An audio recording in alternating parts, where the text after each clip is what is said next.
Hello everyone, this is Aprajita and I am here with second lecture for the chapter Heredity and Variation. ये heredity and variation का दूसरा lecture है। पहले lecture में हमने क्या पढ़ा? पहले लेक्चर में हमने हेरिडिटी और वेरिएशन को डिफाइन किया और फिर हमने पढ़ा था हेरिडिटी जो पूरा जो और जो वेरिएशन जो पूरा जो चैप्टर है इस जो ब्रांच है बायोलॉजी का जेनेटिक्स, उनके जो फादर है genetics, the father of genetics Gregor Johann Mendel, उनके बारे में पढ़ा था। और फिर हमने ये भी देखा था कि मंडल ने जो एक्सपेरिमेंट किया वो किस प्लांट पे था और क्यों पी प्लांट पे एक्सपेरिमेंट किया गया। तो उस वीडियो को देखने के लिए आप पहले मेरे डिस्क्रिप्शन बॉक्स में जाके उस वीडियो का लिंक देख सकते हैं। लेक्चर 2 में हम क्या पढ़ने वाले हैं? लेक्चर 2 में हम पढ़ने वाले हैं अबाउट, सबसे पहले जो हमारा टर्मिनोलॉजीज का सीरीज चल रहा था, जो हम लोग टर्मिनोलॉजीज पढ़ रहे थे, जिसमें से मैंने 4 टर्म्स पढ़ा दिए हैं ऑलरेडी। सबसे पहला मेरा टर्म था हेरिडिटी, दूसरा टर्म था इनहेरिटेंस, तीसरा टर्म था जेनेटिक्स और चौथा टर्म था वेरिएशन। तो हमने ये 4 टर्म्स पढ़ लिए थे। पांचवा टर्म जो हम स्टार्ट करने जा रहे हैं, जो मेंडल के सारे एक्सपेरिमेंट्स में हम यूज करेंगे, दैट इज कैरेक्टर। ठीक है, तो हमारा टर्म क्या है? Character. What is character? Character को हम कैसे डिफाइन कर सकते हैं? बहुत ही सिंपल लैंग्वेज है। कैरेक्टर मतलब जो हम समझ रहे हैं, ठीक है, किसी भी ऑर्गेनिज्म के फीचर को, कोई भी ऑर्गेनिज्म है उसके फीचर को हम क्या बोलते हैं? Character. Feature of an organism is called character. किसी भी ऑर्गेनिज्म के फीचर को, जैसे किसी को भी डिस्क्राइब करना है अगर, तो हम जिन एस्पेक्ट्स का यूज करते हैं उन्हीं को हम बोलते हैं characters. Like suppose if I am describing a plant, अगर किसी प्लांट को डिस्क्राइब करना है और मेंडल ने भी पी प्लांट को ही चुना था, तो हम पी प्लांट के ही बारे में बात करते हैं। अगर पी प्लांट को डिस्क्राइब करना है तो हम क्या कर सकते हैं? कौन कौन से कैरेक्टर्स चुन सकते हैं? पी प्लांट को डिस्क्राइब करने के लिए हम किसी प्लांट, उस प्लांट के प्लांट हाइट के बारे में बात कर सकते हैं, उस प्लांट के सीड कलर के बारे में, फ्लावर कलर के बारे में। तो ये सब जो ऑप्शंस है ना, जो एस्पेक्ट्स है, जो एरियाज है जहां हम बात करके किसी भी ऑर्गेनिज्म के फीचर्स को बताते हैं, उसको हम कहते हैं कैरेक्टर। जैसे अगर ह्यूमंस की बात करें तो ह्यूमंस को हम कैसे एक्सप्रेस करेंगे, उनके फीचर्स को कैसे बताएंगे? उनके हाइट को देख के, उनके कलर को देख के, हेयर कलर, आईज कलर। तो ये जो एस्पेक्ट्स है इनको हम कहते हैं कैरेक्टर्स। मेंडल के एक्सपेरिमेंट में कैरेक्टर वर्ड हम काफी बार यूज करेंगे, इसलिए किस मीनिंग से उसको यूज करेंगे वो हमको समझना जरूरी है। यहाँ पे हम यूज करेंगे फीचर, कि उस प्लांट का क्या फीचर है, किस फीचर पे बात करने जा रहे हैं, उस एस्पेक्ट में हम बात करेंगे। तो कैरेक्टर के एग्जांपल में हमारे पास क्या क्या एग्जांपल्स है? The example of character is plant height, seed colour, है ना। तो ये सारा जो है ना हमारा एग्जांपल है। Next we have trait. Trait क्या होता है? जैसे अगर मैंने बोला कि हमारे पास एक कैरेक्टर है plant height, plant height is a character, ठीक है। अगर ये एक कैरेक्टर है प्लांट हाइट, तो प्लांट हाइट है कैसा, इसको डिस्क्राइब करना होगा। इस प्लांट हाइट को तो डिस्क्राइब करना होगा। अगर हम बोले कि किसी आदमी के हेयर कलर की बात करते हैं, तो हेयर कलर को डिस्क्राइब करना होगा, whether it is black, blue, कैसा है कलर है, ब्लॉन्ड है, व्हाइट है। तो वैसे अगर प्लांट हाइट की बात करें तो उसको भी हमें डिस्क्राइब करना होगा। तो मेंडल ने जो पी प्लांट चुना था उसमें 7 कॉन्ट्रास्टिंग कैरेक्टर्स थे और उसमें से एक कैरेक्टर था प्लांट हाइट, जिसके बारे में हम अभी बात करने वाले। तो प्लांट हाइट को अगर हम लोग इसको डिस्क्राइब करेंगे तो दो तरीके से डिस्क्राइब करेंगे। प्लांट या तो टॉल होगा या प्लांट या तो ड्वार्फ होगा, ठीक है। तो दो तरीके का ना यहाँ पे डिस्क्राइबिंग हम लोग वर्ड यूज कर रहे हैं प्लांट हाइट के लिए। तो ये जो दोनों वर्ड है, टॉल और ये वाला वर्ड है ड्वार्फ, इन दोनों को हम क्या बोलेंगे? These together are called trait, ठीक है। एक कैरेक्टर का अलग अलग ट्रेट हो सकता है, बट मेंडल के जितने भी कैरेक्टर, मेंडल के एक्सपेरिमेंट्स में जो भी कैरेक्टर्स हम पढ़ेंगे, उनका सिर्फ और सिर्फ दो ट्रेट होगा, ठीक है। हम दो ट्रेट्स पढ़ेंगे। जैसे अगर प्लांट हाइट की बात करें तो tall and dwarf, seed colour की बात करें तो round and yellow, pod colour की बात करें तो yellow and green, sorry seed shape में राउंड एंड रिंकल था। और पॉड कलर में हमारे पास क्या था? येलो एंड ग्रीन था। फिर पॉड शेप में हमारे पास इन्फ्लेटेड और कंस्ट्रिक्टेड। तो इस तरीके से 7 कैरेक्टर्स है और उनके दो ट्रेट है, ठीक है। तो दो ट्रेट्स के बारे में बात करेंगे। तो हम इसको कैसे डिफाइन कर सकते हैं? हम इनको डिफाइन कर सकते हैं describing words of a character. एक कैरेक्टर को डिस्क्राइब करने के लिए जिन वर्ड्स का यूज करते हैं, या किसी कैरेक्टर के लिए हमारे पास जो कॉन्ट्रास्टिंग ऑप्शंस होते हैं, उनको हम ट्रेट्स कहते हैं। जैसे प्लांट हाइट एक कैरेक्टर है और टॉल और ड्वार्फ उस कैरेक्टर का ट्रेट है, ठीक है। हम क्या कहेंगे, हम कैसे डिफाइन कर सकते हैं इसको? यहाँ जो एग्जांपल, इसको हम समझते हैं। प्लांट हाइट क्या है? प्लांट हाइट एक कैरेक्टर है, ठीक है। और ये जो टॉल एंड ड्वार्फ है, ये इस कैरेक्टर का क्या है? दो डिफरेंट ट्रेट है, ठीक है। ये हम समझ गए। जैसे ह्यूमंस की अगर एग्जांपल अगर लेके चलते हैं, तो इफ आई एम सेइंग कि हेयर कलर, अगर हेयर कलर पे बात करें तो हेयर कलर जो है वो एक कैरेक्टर हो गया, और कैरेक्टर का ट्रेट क्या क्या है, black hair colour, blue hair colour जैसा अवेलेबल है, ब्लॉन्ड हेयर कलर, व्हाइट। तो ये जो ब्राउन, तो ये जो डिफरेंट जो मैं कलर्स का नाम ले रही हूँ, ये ट्रेट है किसका, कैरेक्टर का। कौन से कैरेक्टर का, हेयर कलर। तो वैसे ही मेंडल के जो भी 7 कॉन्ट्रास्टिंग कैरेक्टर्स के बारे में हम बात करेंगे, या जिन कैरेक्टर्स का हम यूज करेंगे मेंडल के क्रॉस में, उनमें सिर्फ 2 ट्रेट होंगे, और दोनों बिल्कुल opposite, they will be contrasting each other, एकदम एक दूसरे का अपोजिट होगा, ठीक है। Moving to the another terminologies, we have factors.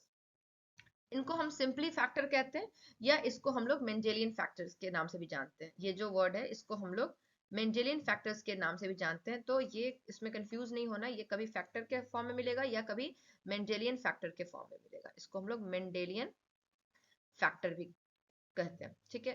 Factor जो है, जैसे मेंडल को क्या था, मेंडल को पता नहीं था कि जीन, क्रोमोसोम, डीएनए, मेंडल को इन सब का नॉलेज नहीं था, क्योंकि मेंडल कोई साइंटिस्ट नहीं थे, ठीक है। तो मेंडल ने कहा कि जब कैरेक्टर्स एक जनरेशन से दूसरे जनरेशन में जाते हैं, तो उनको कैरी करने का या उनको एक्सप्रेस करवाने का, कैरी और एक्सप्रेस करवाने का जो काम होता है, वो कोई अलग मॉलिक्यूल करता है, और उसको हम क्या बोलते हैं, उसको हम फैक्टर बोलते हैं, ठीक है। मेंडेलियन फैक्टर या फैक्टर बोलते हैं।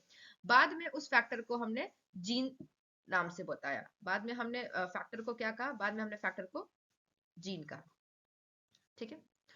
क्या कैसे डिफाइन कर सकते हैं हम फैक्टर्स को, जीन तो हम जानते हैं, पहले हम लोग फैक्टर्स को डिफाइन कर लेते हैं। तो दे आर द मॉलिक्यूल्स और they are the biomolecules which are responsible for expression of any character in the body. Body में किसी भी कैरेक्टर को एक्सप्रेस करवाने का काम जो होता है वो फैक्टर का होता है। बाद में इसको जीन कहा गया। अगर हम जीन को डिफाइन करें नाउअडेज, अगर हम जीन को डिफाइन करें तो जीन का क्या डेफिनेशन बनता है, ठीक है। हम सभी जानते हैं कि जो हमारा जेनेटिक मटेरियल है वो क्या है, वो डीएनए है, ठीक है। ये डीएनए है। डीएनए का जो फंक्शनल पार्ट है, functional part of DNA, DNA का जो, एक सेकेंड,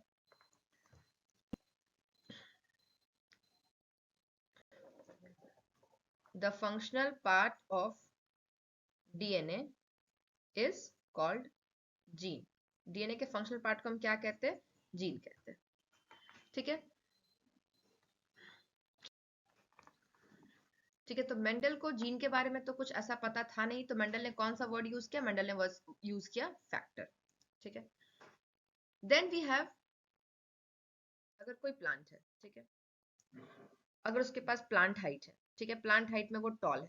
अगर हम टॉल को कैपिटल टी से डिनोट करते हैं, तो वो कैपिटल टी का 2 अलील होगा, ठीक है। लेकिन जब ये गैमेट बनाएगा, जब ये प्लांट गैमेट बनाएगा, तो दोनों टी क्या हो जाएगा, सेपरेट हो जाएगा, दोनों टी क्या हो जाएगा, इक्वली सेपरेट हो जाएगा, ठीक है। तो यहाँ पे ये जो ऑर्गेनिज्म है उसके बॉडी में ये पेयर में है, और यहाँ जो 2 डिफरेंट गैमेट्स बना, यहाँ पे क्या है, अनपेयर्ड है। तो this is the concept of alleles.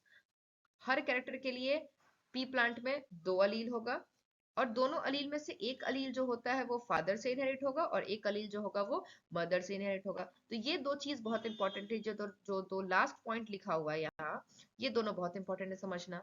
ये कि जो डिप्लॉयड ऑर्गेनिज्म है उसमें ये पेयर में प्रेजेंट होगा, और गैमेट्स में ये अनपेयर्ड प्रेजेंट होगा, ठीक है। Moving ahead, we have homozygous. अब यहाँ पे मैंने क्या बताया कि किसी भी कैरेक्टर के लिए, फॉर एनी कैरेक्टर, कोई भी कैरेक्टर अगर हम चूज करते हैं, तो alleles are present in pairs, allele pairs में प्रेजेंट है। अगर दोनों अलील जो प्रेजेंट है एक कैरेक्टर के लिए, इफ दे आर सेम, तो उसको हम क्या बोलेंगे, होमोजाइगस। जैसे अगर कोई जो अलील है वो टॉल है, कोई प्लांट है वो टॉल है, तो कैपिटल टी, दोनों अलील सेम है, कैपिटल एंड कैपिटल, तो ये क्या कहलाएगा, ये होमोजाइगस कहलाएगा।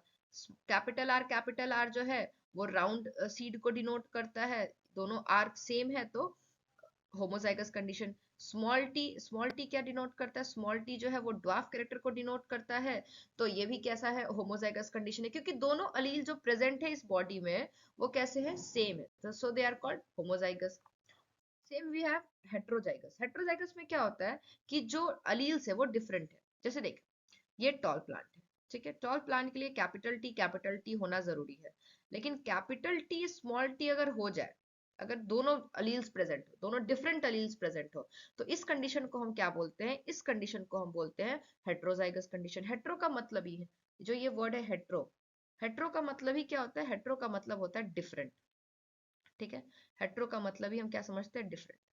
तो दिस इज हेट्रोजाइगस, ठीक है। अब यहाँ पे क्या कॉन्सेप्ट आता है कि स्टार्टिंग में मैंने बताया कि कैपिटल टी जो है वो टॉल ट्रेट को एक्सप्रेस करवाएगा, और स्मॉल टी जो है वो ड्वार्फ ट्रेट को एक्सप्रेस करवाएगा। अब अगर सिर्फ कैपिटल टी प्रेजेंट हो, मतलब अगर कुछ ऐसा सिचुएशन हो, तो ये प्लांट टॉल होगा। और अगर सिर्फ स्मॉल टी प्रेजेंट हो तो ये प्लांट ड्वार्फ होगा। क्वेश्चन अब मेरे पास तब अराइज होगा जब स्मॉल टी और कैपिटल टी दोनों एक प्लांट में प्रेजेंट होगा। तो क्वेश्चन ये है कि कैपिटल टी खुद को एक्सप्रेस करेगा या स्मॉल टी खुद को एक्सप्रेस करेगा। तो यहाँ पे एक दूसरा कॉन्सेप्ट हम लगाते हैं जिसको हम कहते हैं डोमिनेंट अलील। डोमिनेंट अलील क्या होता है उसको भी आगे हम देखेंगे। डोमिनेंट अलील क्या होता है कि जब दो डिफरेंट अलील्स प्रेजेंट होते हैं तो कोई एक खुद को एक्सप्रेस करता है, और जो खुद को एक्सप्रेस कर पाता है उसको हम क्या बोलते हैं? उसको हम डोमिनेंट अलील बोलते हैं। जैसे इसमें कैपिटल टी जो है वो डोमिनेंट है, ठीक है, और इसको हम क्या बोलते हैं? डोमिनेंट अलील। और कैपिटल टी का क्या ट्रेट है? कैपिटल टी का ट्रेट है टॉल। तो अपने आप को कौन एक्सप्रेस करेगा? सिर्फ कैपिटल टी एक्सप्रेस करेगा, और इसलिए प्लांट क्या हो जाएगा? टॉल हो जाएगा। अब क्वेश्चन ये है कि कैसे पता चला कि टॉल जो है वो डोमिनेंट है? क्योंकि मेंडल के एक्सपेरिमेंट में ये एक्सपेरिमेंटली प्रूफ किया गया कि टॉल जो है वो डोमिनेंट है। और जब हम वो क्रॉस पढ़ेंगे तो हम खुद भी समझ जाएंगे कि टॉल जो है वो डोमिनेंट कैरेक्टर है, ठीक है। तो हम क्या समझे? हम समझे कि जब किसी कैरेक्टर के लिए दो अलील प्रेजेंट है, दोनों सेम है, तो होमोजाइगस कंडीशन है। और कैरेक्टर्स क्या बनेगा वो भी क्लियर है। जैसे कैपिटल टी जो है वो टॉल को एक्सप्रेस करता है। तो अगर दोनों कैपिटल कैपिटल है तो ये प्लांट तो टॉल ही होगा विदाउट एनी कंडीशन। और अगर ये स्मॉल टी जो है वो ड्वार्फ को डिनोट करता है, एक्सप्रेस करता है, तो स्मॉल टी भी क्या होगा? ड्वार्फ होगा। बट अगर दोनों अलील डिफरेंट है तो दोनों में से कोई एक एक्सप्रेस करेगा, और जो खुद को एक्सप्रेस कर लेगा उसको हम क्या बोलते हैं? डोमिनेंट बोलते हैं, ठीक है। डोमिनेंट अलील के बारे में नेक्स्ट हम लोग को पढ़ना ही है। तो डोमिनेंट अलील का जो हम एक सूटेबल डेफिनेशन अगर एग्जाम में आ गया, सूटेबल डेफिनेशन, तो हम वो पहला वाला स्टेटमेंट देंगे जिसमें मैंने लिखा है कि the alleles of a character, एक कैरेक्टर का वो अलील जो खुद को एक्सप्रेस करता है इन मेंडेलियन F1 जनरेशन। अब F1 जनरेशन क्या है? इसको हम यहाँ पे स्टार मार्क करते हैं, और ये हम तब समझेंगे जब हम मेंडल का मोनो हाइब्रिड या कोई भी एक क्रॉस सीख रहे होंगे, तो हम यहाँ पे समझेंगे F1 जनरेशन क्या है, ठीक है। फिलहाल ये डेफिनेशन हम समझ लेंगे कि जो F1 जनरेशन में खुद को एक्सप्रेस कर लिया वो डोमिनेंट अलील है, और जो खुद को एक्सप्रेस नहीं कर पाया F1 में वो रिसेसिव अलील है। या अगर हम इसको सिंपल वर्ड्स में जो अभी हम लोग जो पढ़े उस वर्ड में अगर हम इसको डिनोट करें तो हम कैसे डिनोट करेंगे? Out of the two allele, out of the two allele the one which expresses itself in every condition, जो हर कंडीशन में खुद को एक्सप्रेस कर लेगा उसको हम क्या बोलेंगे? डोमिनेंट बोलेंगे, ठीक है। जैसे डोमिनेंट अलील कौन है? Capital T. डोमिनेंट अलील को या डोमिनेंट ट्रेट को हम कैपिटल लेटर से डिनोट करते हैं। डोमिनेंट ट्रेट को हम कैपिटल लेटर से डिनोट करते हैं, जैसे capital R, capital T, capital Y, तो ये सब डोमिनेंट है। डोमिनेंट का प्रॉपर्टी ये है कि ये खुद को homozygous as well as heterozygous दोनों कंडीशन में एक्सप्रेस कर लेता है। इसीलिए इसके बारे में मैंने क्या लिखा कि it expresses itself in every condition. ये खुद को क्या कर सकता है? हर कंडीशन में एक्सप्रेस कर सकता है। जैसे होमोजाइगस और हेट्रोजाइगस को भी एक बार फिर से समझ लेते हैं। अगर कैपिटल टी और कैपिटल टी दोनों प्रेजेंट है तो ये प्लांट टॉल होगा। लेकिन कैपिटल टी स्मॉल टी अगर प्रेजेंट है तो भी ये प्लांट क्या होगा? टॉल होगा। और इसीलिए हम इसको कह रहे हैं कि it expresses itself in every condition. Then we have recessive allele. Recessive allele क्या होता है? रिसेसिव अलील के बारे में हम क्या समझते हैं कि जो अलील अपने आप को एक्सप्रेस नहीं कर पाता है मेंडेलियन F1 जनरेशन में, उनको हम रिसेसिव अलील कहते हैं। और रिसेसिव अलील खुद को सिर्फ और सिर्फ होमोजाइगस कंडीशन में एक्सप्रेस कर पाते हैं। हेट्रोजाइगस में कभी खुद को एक्सप्रेस नहीं कर पाएगा, या हम ऐसा कह सकते हैं कि डोमिनेंट अलील के प्रेजेंस में ये कभी खुद को एक्सप्रेस नहीं करेगा। जैसे अगर सिर्फ स्मॉल और स्मॉल टी है तो ये प्लांट तो ड्वार्फ हो जाएगा, क्योंकि हम जानते हैं कि स्मॉल टी ड्वार्फ को। लेकिन अगर स्मॉल टी कैपिटल टी के साथ प्रेजेंट होता है तो कभी भी अपने आप को कौन एक्सप्रेस करेगा? कैपिटल टी एक्सप्रेस करेगा, स्मॉल टी अपने आप को एक्सप्रेस नहीं कर पाएगा। तो हम ऐसा कहते हैं कि जो रिसेसिव अलील है वो डोमिनेंट के प्रेजेंस में खुद को एक्सप्रेस नहीं कर पाता है। तो रिसेसिव अलील को हम स्मॉल लेटर से डिनोट करते हैं। ठीक है, तो ये सब कुछ टर्म्स है जिनके बारे में हम लोग को पढ़ना है, समझना है, और इन सब का डायरेक्ट एग्जाम में तो डेफिनेशन नहीं पूछा जाता है, बट इन सब के बारे में जो है वो एग्जाम में अप्लाई करेंगे। हम इस सब को, हम इन सारे टर्म्स को हम क्या करेंगे, अप्लाई करेंगे। एक बार दो बार इसको अगर हम रीड करते हैं इसके स्टेटमेंट को, तो हम लोग को सारा एग्जाम्पल के साथ अगर, तो ये समझ में आने लगेगा। ठीक है, तो ये सारा कुछ टर्म्स है जिसको एक बार रिवाइज कर लेना है फॉर द नेक्स्ट लेक्चर, क्योंकि नेक्स्ट लेक्चर में हम इन सारे टर्म्स का जो है एप्लीकेशन करने वाले हैं। ओके, और फर्स्ट लेक्चर को देखने के लिए डिस्क्रिप्शन बॉक्स में इसका लिंक है। तब तक के लिए वीडियो वॉच करें, लाइक करें, चैनल सब्सक्राइब करें। Thank you.